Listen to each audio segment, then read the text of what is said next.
Bonjour, bonjour, bonjour à tous nos abonnés, bonjour à tout le monde de partout où vous nous suivez.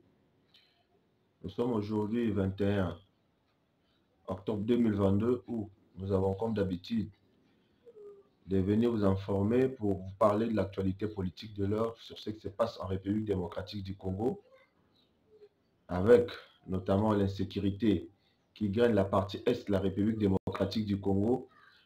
Nous sommes venus vous informer sur ce qui s'est passé hier à l'est de la République démocratique du Congo, à la partie qui est occupée par les rebelles du M23, qui est soutenue par le Rwanda. Nous allons parler de ça aujourd'hui, mais avant que nous puissions annoncer les sujets d'aujourd'hui, nous demandons à ceux qui nous suivent, ceux qui ne sont pas encore abonnés, de s'abonner massivement sur la chaîne, d'activer la cloche de notification, surtout d'aimer la vidéo, de partager la vidéo pour permettre aux autres personnes aussi de nous suivre. Ceux qui ont raté de nous suivre en direct, qui puissent aussi nous suivre. Sans plus tarder, nous allons annoncer notre premier sujet. Nous parlerons aujourd'hui de cette attaque, de cette opération qui a été lancée hier par les FARDC contre les M23, qui a été pris par surprise. Nous parlerons aussi des dégâts qu'il y a eu et la réaction de M23. Nous parlerons également dans notre deuxième sujet de ce procès qui s'est tenu où le général Peter Sirimwami a été cité par les deux colonels qui avaient facilité la chute de Bunagana. Nous parlerons et quelles sont les stratégies qui ont été mises en place pour que nos Bunagana soient tombés. Nous parlerons ici et les autres généraux qui sont encore en liberté, mais ils sont cités dans cette affaire-là. Nous citerons leur nom ici.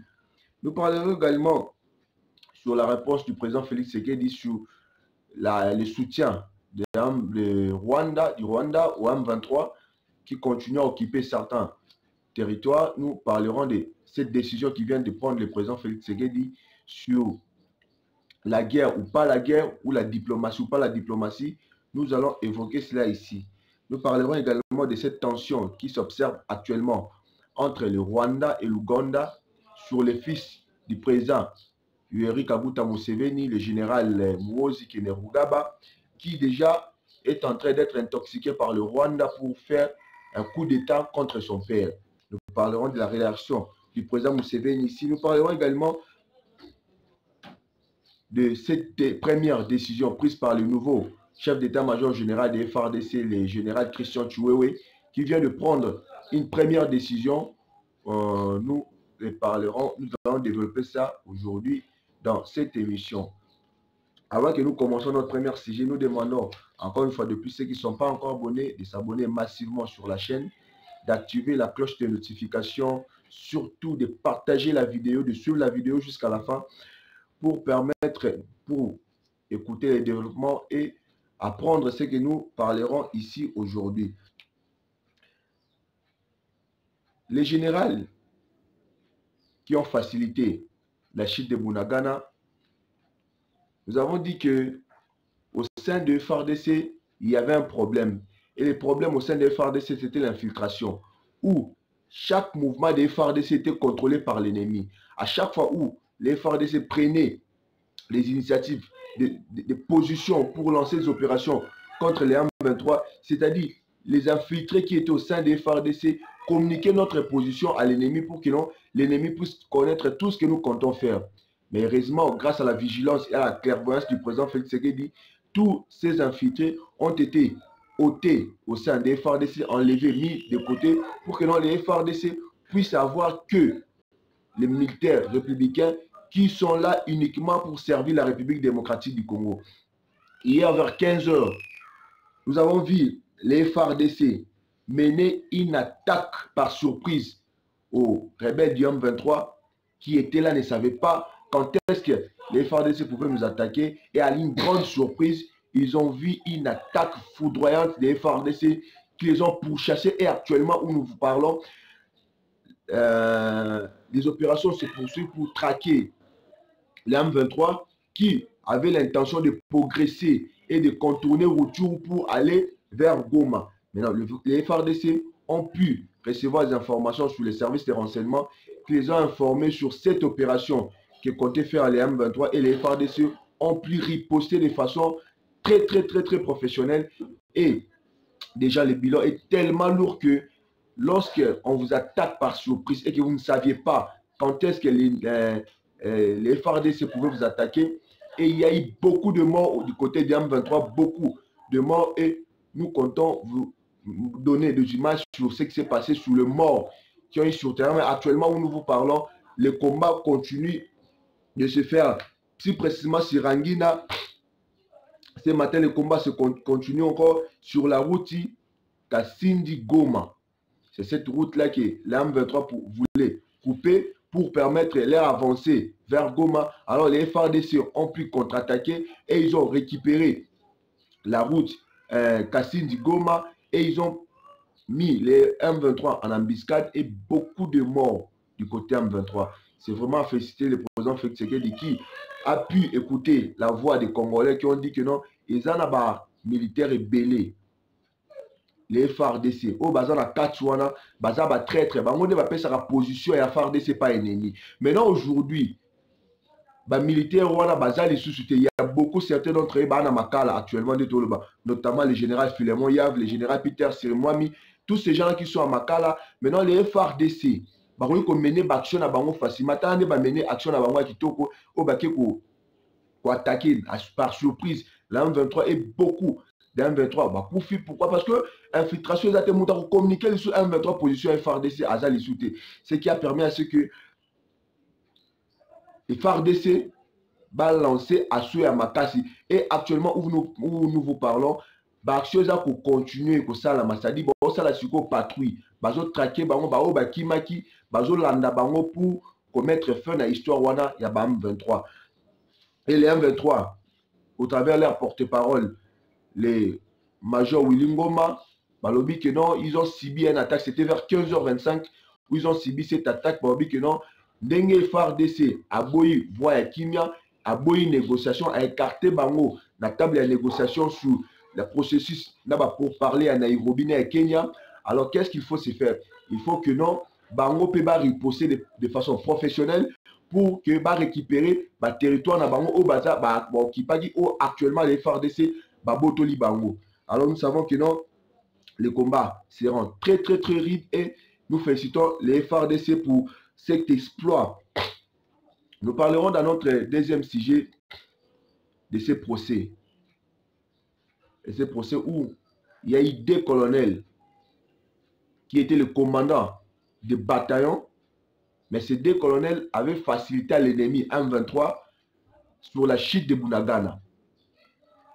Alors ces deux colonels ont été arrêtés et actuellement ils sont en train d'être jugés, mais le ministère public, qui est l'auditeur général des FARDC, a pu citer, notamment les deux colonels, ont pu citer encore le général Peter Sirimwami, qui était le commandant des opérations Sokolade dans le Grand Nord. Il a été cité d'être le donneur d'ordre, c'est lui qui avait donné l'ordre à ces deux colonels et qui va déposer ma arme devant l'ennemi pour permettre à l'ennemi de récupérer le même arme au FARDC à déposer qui pour ne pas utiliser contre les FARDC et qui va déposer qui non seulement les armes, il y a même des véhicules, ma voiture, ma pick-up, il y a les FARDC où ils ont abandonné, l'ennemi a récupéré le même pick-up, le même arme peut utiliser contre les FARDC. Alors l'ordre est outaki par général Peter Sirimwami qui a donné l'ordre à ce que arme wana les deux colonels ça va ordre na subalterne on va déposer les armes pour que M23 va récupérer arme et qui va utiliser contre les FARDC. Alors dans ce procès là, le général Peter Sirimwami a été cité et nous savons bien que non à comparaître parce que les prochaines audiences ils ont prévu pour le C26. C'est 26 octobre, audience et reconnaître participation. Dans la comparution, il y a Peter Sirimwami, commandant des opérations Sokolade dans le Grand Nord. C'est-à-dire, tous les Congolais ont compris que non, il y a beaucoup d'infiltrés au sein des FARDC, il y a beaucoup d'infiltrés dans notre classe politique et que non, le président Tshisekedi dans sa mission salvatrice est de nettoyer cette classe politique, de nettoyer les FARDC.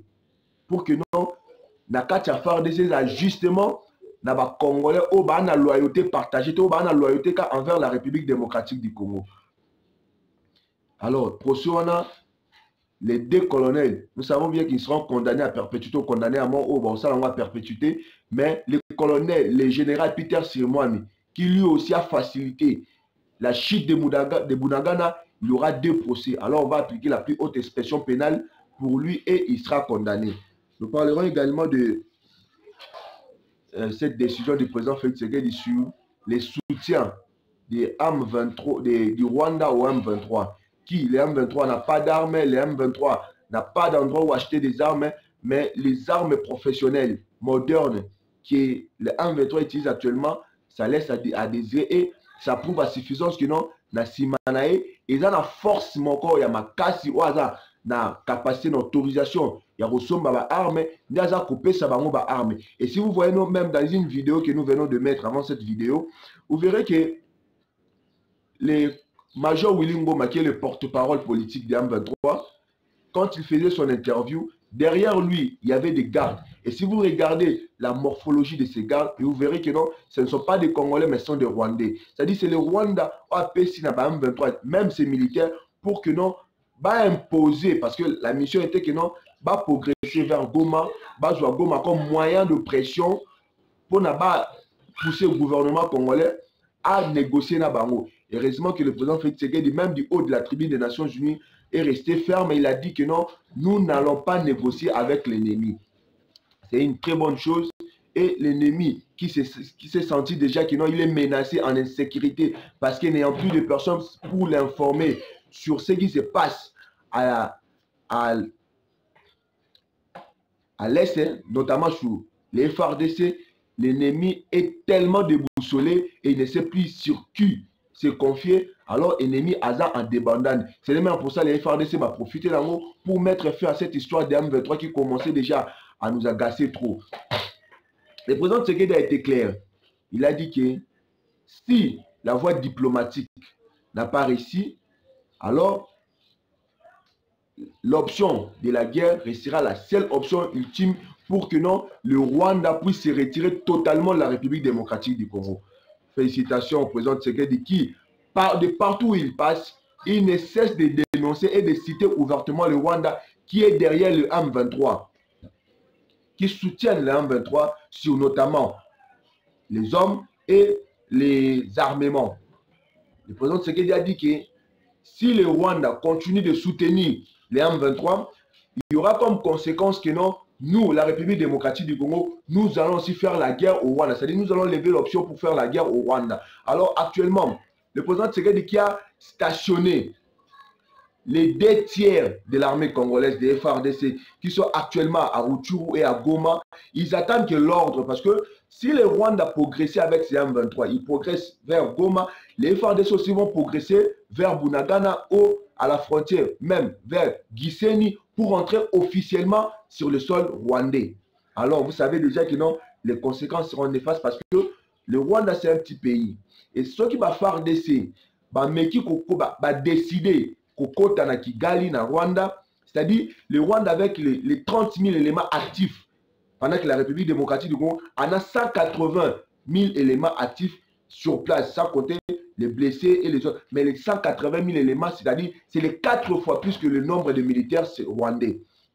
Et si le Rwanda qui a que juste 12 millions d'habitants, 12 à 13 millions d'habitants, et que les FARDC, avec des armes, c'est-à-dire vous voyez déjà les conséquences, les Rwandais seront exterminés. C'est même pour ça, vous voyez que non, le Rwanda, à ABC, M23, que non, le dialogue parce que, l'option surtout, meki pour na Goma, en fait d'imposer le gouvernement congolais, dialogue et s'imiter. Alors, option mo retiré que non, dialogue, ils ont dit que non, on a posé un dialogue franc et direct avec le gouvernement congolais. Heureusement que non, le spécial du président Félix Tshisekedi à la communauté des États de l'Afrique de l'Est, le professeur Serge Tchoubango a dit que non, nous n'avons plus le temps de négocier avec les M23. Ils ont le choix, soit de déposer eux-mêmes les armes et de se retirer des positions qu'ils occupent, soit les FARDC va faire son travail qui est de protéger l'intégrité territoriale de la République démocratique du Congo et toutes les frontières de la RDC.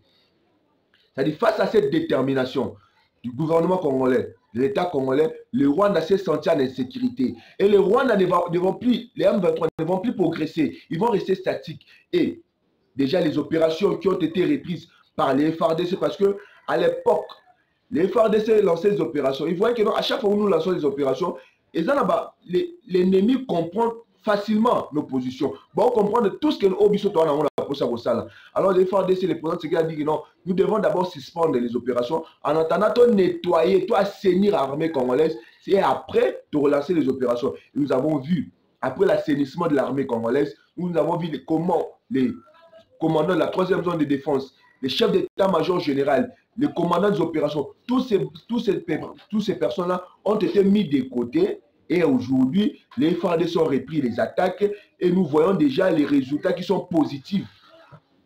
Les résultats positifs parce que au sein des FARDC, au sein des chaînes de commandement des FARDC, les traîtres, bon, ils peuvent encore être là, mais ils ne sont plus nombreux. Comme autrefois, ils ne sont plus nombreux. C'est même pour ça que les FARDC ont lancé une grande opération, une attaque foudroyante contre le M23 qui a fait en sorte que non, le M23 va déboussoler et que va subir perte en vie humaine et belé actuellement de tout le Baboué. Et les FARDC va progresser. Une très bonne chose. Félicitations à nos FARDC. Le président Tshisekedi a été clair devant le roi Charles III. Il a dit que non, vous devez imposer au Rwanda d'arrêter de soutenir les M23. Et si ça continue comme ça, moi et mes hommes, nous allons entrer au Rwanda pour faire la guerre au Rwanda. Et nous parlerons également de cette tension qui s'observe actuellement entre le Rwanda et l'Ouganda, notamment avec le fils du président Yoweri Museveni, le général Muhoozi Kainerugaba, qui déjà à plusieurs reprises a rencontré le président Paul Kagame pour lui parler sur ses ambitions politiques de devenir président de l'Ouganda en 2026. Et que le président rwandais Paul Kagame a toujours intoxiqué le fils de Museveni, allait jusqu'au point d'essayer de faire un coup d'État contre son père pour qu'il puisse récupérer le pouvoir. C'est même pour ça que vous avez vu que non, le président Museveni a pu enlever, retirer la confiance qu'il avait à son fils, le président Muhoozi Kainerugaba, et qu'il a même retiré tous les gardes, même les armes qu'il détenait, il a retiré tout ça parce qu'il a compris que non, le président Kagame est en train d'intoxiquer son fils Muhoozi pour qu'il fasse un coup d'État contre son père, le président Yoweri Kaguta Museveni. Et cette tension a fait en sorte que non, l'Ouganda a renforcé les militaires à la frontière avec le Rwanda. Et c'est une bonne chose pour les FARDC pour nous permettre de mener un grand assaut contre le Rwanda une fois pour toutes. Parce que la seule façon de mettre fin avec ce qui se passe à l'est de la République démocratique du Congo, c'est d'assiéger le Rwanda. Et une fois que nous allons assiéger le Rwanda, où nous allons assiéger le Rwanda, où nous allons envahir le Rwanda, c'est à ce moment-là que non, tous ces jeux, ces blagues qui se passent à l'est de la République démocratique du Congo vont prendre fin. C'est de cette même façon-là qu'il faut prendre fin avec ces aventures qui se font à l'est de la République démocratique du Congo, avec la participation active à 95% du Rwanda, qui a toujours eu l'intention de déstabiliser la République démocratique du Congo via les groupes rebelles. Nous parlerons également de ces messages, de la première décision qui vient de prendre le nouveau chef d'état-major général, le général Christian Chiwewe Songesha, qui a demandé à tous les commandants des opérations, à tous les officiers qui viennent d'être nommés par le président Félix Antoine Tshisekedi Tshilombo, qu'ils puissent regagner leurs endroits où ils ont été nommés comme commandants des opérations, superviseurs, chacun dans sa fonction où il a été nommé, qu'ils puissent aller le plus vite possible. Notamment, il a précisé sur le nouveau commandant de la 3e zone de défense, le nouveau commandant de la 3e zone de défense, qui doit le plus vite possible rejoindre le Nord Kivu, notamment le Goma, pour mener les opérations, coordonner les opérations ensemble avec l'équipe qui est sur place, afin de mettre l'ennemi en déroute, afin de mettre fin à l'insécurité grandissante à l'est de la République démocratique du Congo, notamment avec le phénomène M23. Et nous avons déjà vu, grâce aux opérations mixtes et conjointes entre le FARDC et l'armée ougandaise, où nous avons vu